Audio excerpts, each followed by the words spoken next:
Hello everyone, स्वागत है आपका एक और नए सेशन के अंदर। तो बच्चों, चैप्टर नंबर 6 चल रहा है हमारा business finance and arithmetic. Last class के अंदर हमने पढ़ा था यूनिट ऑफ सेल क्या होता है, मतलब जिसमें हम यूनिट को बेचते हैं पर लीटर, पर किलोग्राम, पर केजी, जैसे भी आप कह लो। दूसरा हमने पढ़ा था यूनिट कॉस्ट, जिसका मतलब क्या होता है कि आप जो प्रोडक्ट बना रहे हो उसको बनाने में, उसको स्टोर करने में, उसको बेचने में कितना खर्चा आ रहा है, उसको हम वेरिएबल कॉस्ट भी बोलते हैं। थर्ड हमने देखा था unit price. Unit price is actually the selling price of one unit of a product that you are selling. क्या आपको ये चीज क्लियर हो गया? ओके। लास्ट में पढ़ा था हमने इसका मतलब ग्रॉस प्रॉफिट। ग्रॉस प्रॉफिट का मतलब क्या होता है? यूनिट प्राइस में से जब आप यूनिट कॉस्ट माइनस कर देते हो तो जो भी मार्जिन आता है, जो भी प्रॉफिट आता है, उसे हम क्या बुलाते हैं? ग्रॉस प्रॉफिट बुलाते हैं। क्या आपको ये कॉन्सेप्ट क्लियर है? ओके। तो चलिए बच्चों, आज बढ़ते हैं अपने नेक्स्ट टॉपिक की तरफ, जो है हमारा टाइप ऑफ कॉस्ट। ये हमने फिलअप कर लिया था बच्चों लास्ट क्लास के अंदर। ओके। आज बच्चों हम पढ़ने वाले हैं टाइप ऑफ कॉस्ट। बड़ा ही इंटरेस्टिंग लेक्चर होने वाला है बच्चों आज का, तो अपनी कुर्सी की पेटी बांध के रखें, Titan up your seat belt. तो टॉपिक है हमारा type of cost. Type of cost के अंदर आपको बेसिकली तीन चीजें पढ़नी है। पहले इसको हाईलाइट कर देते हैं। ओके, आपको मतलब समझना है कॉस्ट का मतलब क्या होता है, एक्सपेंस का मतलब क्या होता है, और एक्सपेंडिचर का मतलब क्या होता है। लगभग लगभग हमको ये तीनों एक ही जैसे लगते हैं। एक्सपेंडिचर खर्चा, एक्सपेंस खर्चा, कॉस्ट खर्चा। तो फिर तीनों में डिफरेंस क्या है वो समझने की आज हम कोशिश करेंगे। तो चलिए एक एग्जांपल के थ्रू समझते हैं पहले एक्सपेंस में और एक्सपेंडिचर में क्या अंतर होता है, फिर बाद में कॉस्ट का मतलब हम देखेंगे। तो चलिए इस दूसरी स्क्रीन पे चलता हूं, आपको मैं एग्जांपल के थ्रू समझाता हूं। तो चलिए बच्चों मतलब समझते हैं। सबसे पहले एक्सपेंडिचर का मतलब क्या होता है। मैं मान के चलता हूं आपने अकाउंट्स में थोड़ा बहुत पढ़ रखा है, नहीं भी पढ़ रखा तो मैं आपको डिटेल में समझाता हूं। बच्चों एक्सपेंडिचर का मतलब एक तरीके से हमको पता ही है, वो क्या होता है? हमारा खर्चा होता है। एक्सपेंडिचर बच्चों हमारे दो तरीके के होते हैं, ये चीज आपको पता होनी चाहिए, नहीं पता तो हम बता रहे हैं। पहला होता है हमारा कैपिटल एक्सपेंडिचर, अगर आपको याद आ रहा हो तो बिल्कुल सही। और दूसरा होता है हमारा रेवेन्यू एक्सपेंडिचर। क्या आपको ये चीज क्लियर है? हाँ सर, ये क्लियर है।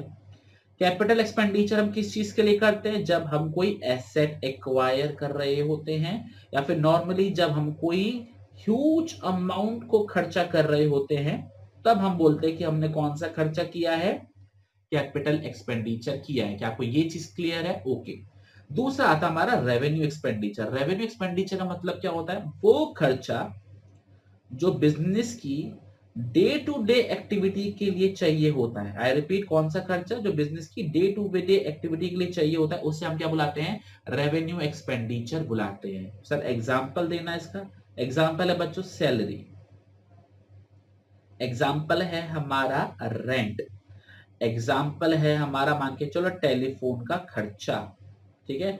एक्सप्लेन हमारा मान के चलो पोस्टेज। पोस्टेज मतलब जो भी हम बाय पोस्ट वगैरह जो कुछ भेजते हैं वो पोस्टेज खर्चा हो। ये हमारा डे टू डे का खर्चा। इलेक्ट्रिसिटी भी इसका सबसे प्यारा एग्जांपल हो सकता है।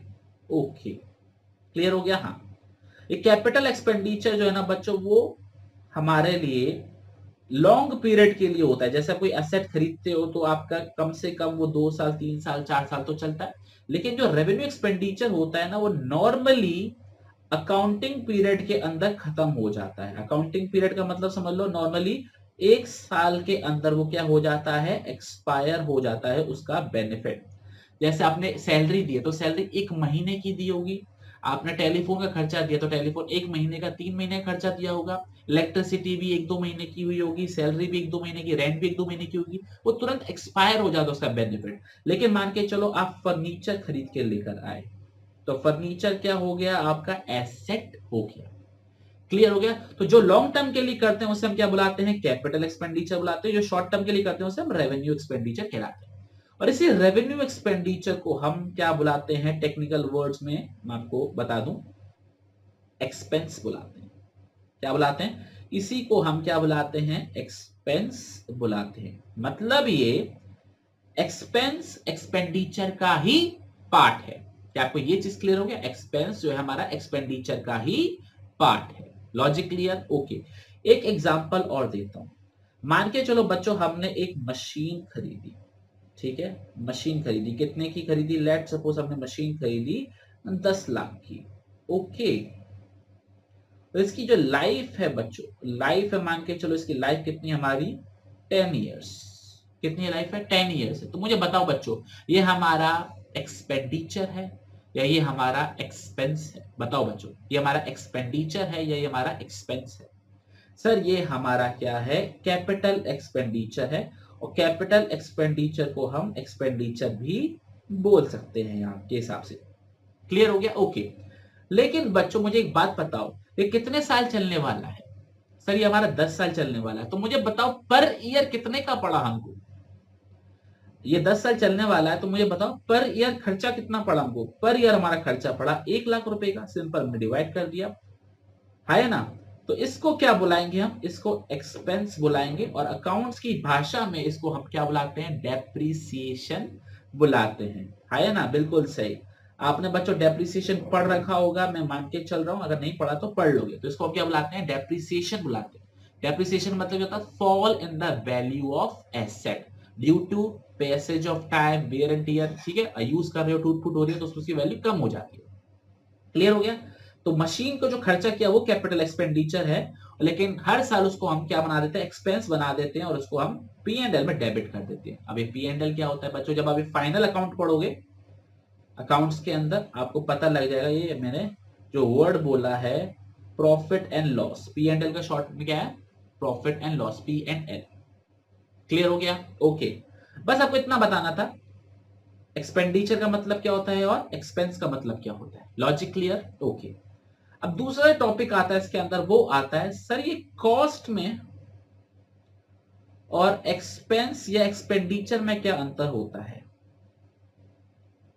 ठीक है, एक्सपेंडिचर और एक्सपेंस का मतलब तो हमको पता लग गया। अब बताओ सर ये कॉस्ट का और एक्सपेंस और एक्सपेंडिचर से क्या डिफरेंस होता है? ये भी तो हमको बताओ, तभी तो मजा आएगा पढ़ने में। तो बच्चों ये भी समझते हैं। कॉन्सेप्ट ये बोलता है कॉस्ट जो है एक वाइडर टर्म है, वाइडर टर्म है, और जो एक्सपेंस है वो क्या? एक नैरो टर्म है।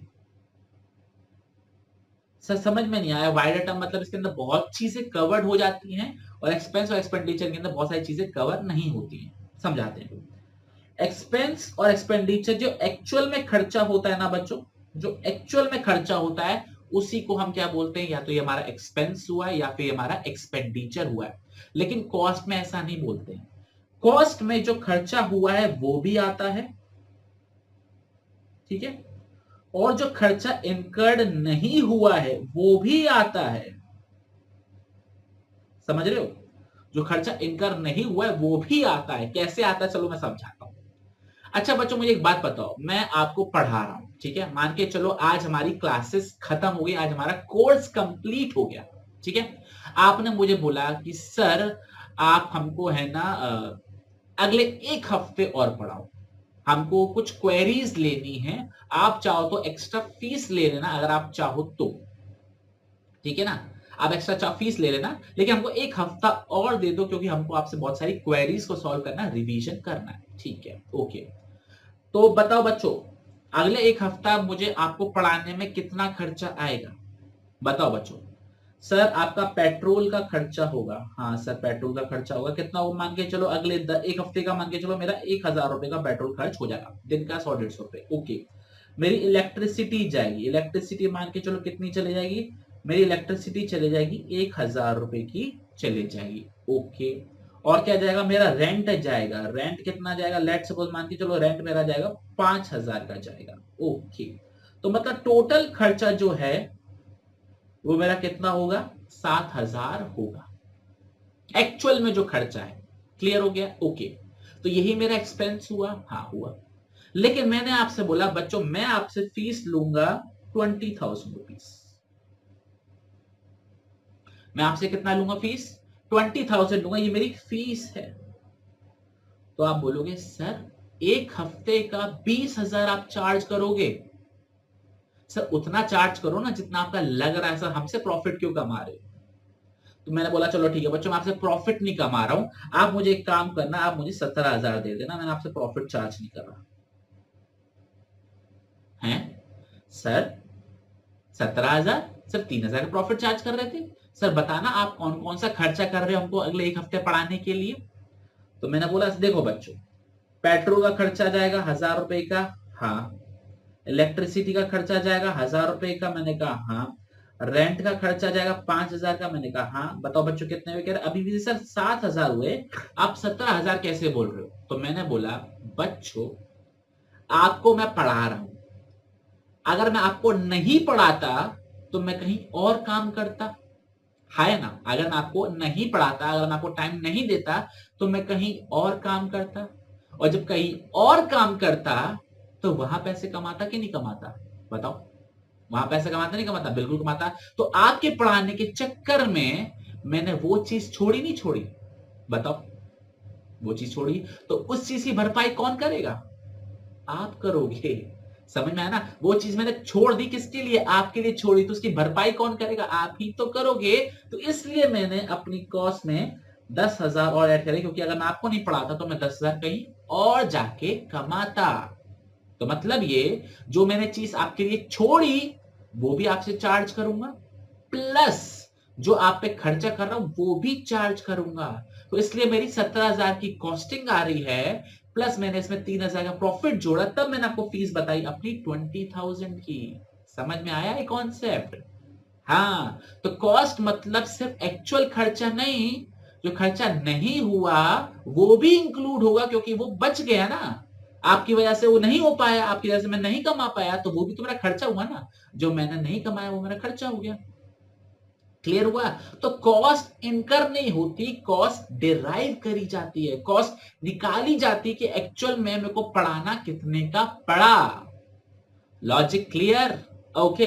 तो एक्सपेंस एक्सपेंडिचर मतलब होता है जो मेरा एक्चुअल में मेरी जेब से खर्चा जाएगा, कॉस्ट का मतलब होता है टोटल मुझे कितने का पड़ेगा, जो मेरे पास आया या नहीं आया, सब कुछ इनकर्ड और नॉट इनकर्ड दोनों आ जाएगा। Logic clear? ओके। तो चलिए बच्चों नोट्स की तरफ चलते हैं और अब रीडिंग करेंगे, हमारा कॉन्सेप्ट क्लियर हो चुका है।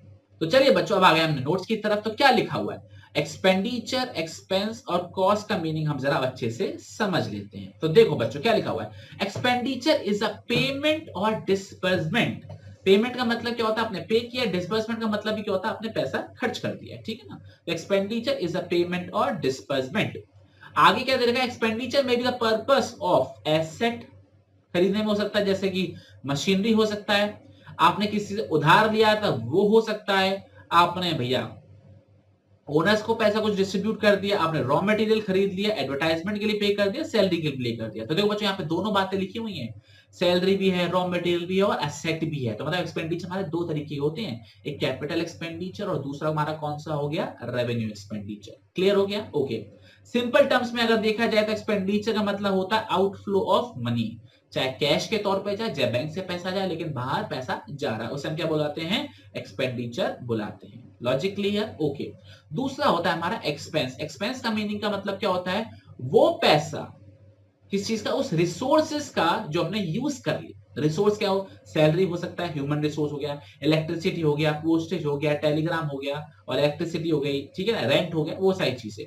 और जो नेसेसरी था पैसा कमाने के लिए, मतलब ये कमाने के लिए जो खर्चा करते हैं उसे हम क्या बुलाते हैं? एक्सपेंस करते हैं।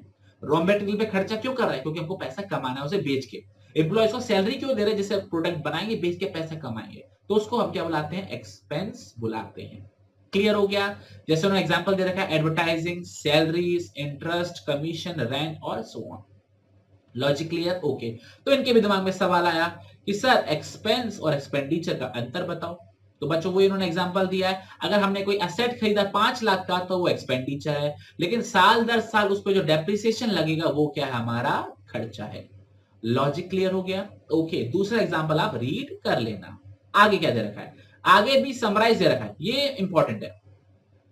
समराइज क्या है? एक्सपेंडिचर आउटफ्लो ऑफ मनी है, ठीक है, ये भी हमको पता है। एक्सपेंस और एक्सपेंडिचर हम नॉर्मली एक जैसे यूज करते हैं कि एक्सपेंस हो गया, एक्सपेंडिचर हो गया, लेकिन उसमें थोड़ा सा डिफरेंस है। डिफरेंस क्या है? एक्सपेंस जो है वो बच्चा है। किसका बच्चा है? एक्सपेंडिचर का बच्चा है। तो वो लिखा हुआ है expenses are a subset of expenditure. Clear हो गया? ओके। और आगे क्या दे रखा है? और हमारे रॉ मटेरियल खरीदने के लिए, सैलरी के लिए, रेंट के लिए हमारा एक्सपेंस होता है, और मशीन वगैरह खरीदने के लिए, एसेट वगैरह खरीदने के लिए क्या होता है? एक्सपेंडिचर होता है। Logic clear? ओके। आगे क्या दे रखा है बच्चों? कॉस्ट और एक्सपेंस का डिफरेंस दे रखा है। कॉस्ट और एक्सपेंस का। तो डिफरेंस क्या है, देखो डेफिनेशन कहीं नहीं दे रखी है इन दोनों की। कॉस्ट का मतलब क्या होता है, एक्सपेंस का मतलब क्या होता है, ये लॉजिक हमने बनाया है। तो डिफरेंस क्या है, एक्सपेंसेस इनकर करे जाते हैं कि एक्चुअल में जो खर्चा हो रहा है, और कॉस्ट जो है डिराइव करी जाती है कि कितना हमको पड़ रहा है, कितने का हमको पड़ रहा है, वो हम डिराइव कर रहे हैं, निकाल रहे हैं कि कितना खर्चा हो रहा है। ठीक है, वही चीज यहां पे लिखी हुई है, आप इसको एक बार अच्छे से रीड कर लेना। लॉजिक मैंने आपको सारे अच्छे से समझा दिए हैं। आगे इन्होंने कुछ एग्जाम्पल दे रखे हैं किस चीज का, कॉस्ट का और आपका एक्सपेंस का। ठीक है, ओके, वो आप रीड कर लेंगे। चलो मैं रीड कर लेता हूं। पहला एग्जांपल क्या दे रखा है, in a factory there are 3 products being manufacture. 3 product हैं जो मैन्युफैक्चर कर रहे हैं। पहला जो स्पेस घेर रहा है वो 50% स्पेस घेर रहा है, दूसरा 30% स्पेस घेर रहा है, और जो तीसरा है वो क्या हमारा 20% स्पेस को घेर रहा है। मतलब मशीन के अगर हम देखें, जो 3 प्रोडक्ट बना रहे हैं, पहला प्रोडक्ट आधे हिस्से में बनता है, दूसरा प्रोडक्ट 30% हिस्से में बनता है, और थर्ड प्रोडक्ट है वो 20% हिस्से में बनता है। और जो हमारी फैक्ट्री का रेंट है वो कितना है, 50,000 है। तो रेंट क्या है, हमारा एक्सपेंस है।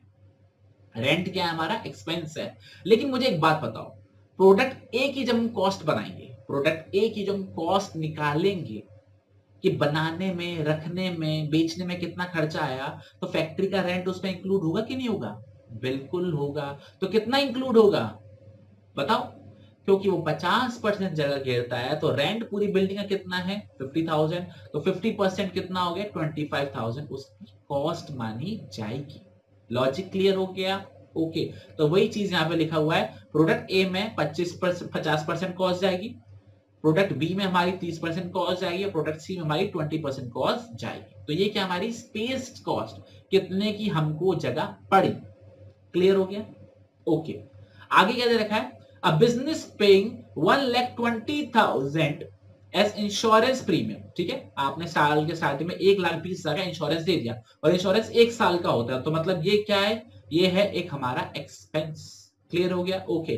तो हर महीने कितने का पड़ा हमको, 10,000 का पड़ेगा। तो मतलब ये हर महीने का खर्चा कितना पड़ा हमको, तो वो कॉस्ट हमारी 10,000 की। Logic clear, okay. तो बच्चों ये था हमारा कॉस्ट और एक्सपेंस का डिफरेंस। आई होप आपको लॉजिक क्लियर हो गया होगा। तो चलिए बच्चों, आज की क्लास को करते हैं यहीं पे समाप्त। आई होप आपको एक्सपेंडिचर, एक्सपेंस और कॉस्ट का मतलब क्लियर हो गया होगा। तो चलिए बच्चों, अगली क्लास में मिलते हैं, जिसके अंदर हम पढ़ेंगे टाइप ऑफ कॉस्ट के बारे में। तब तक अपना बहुत ख्याल रखना, रिवाइज करके रखना। जय हिंद, जय भारत, बाय बाय।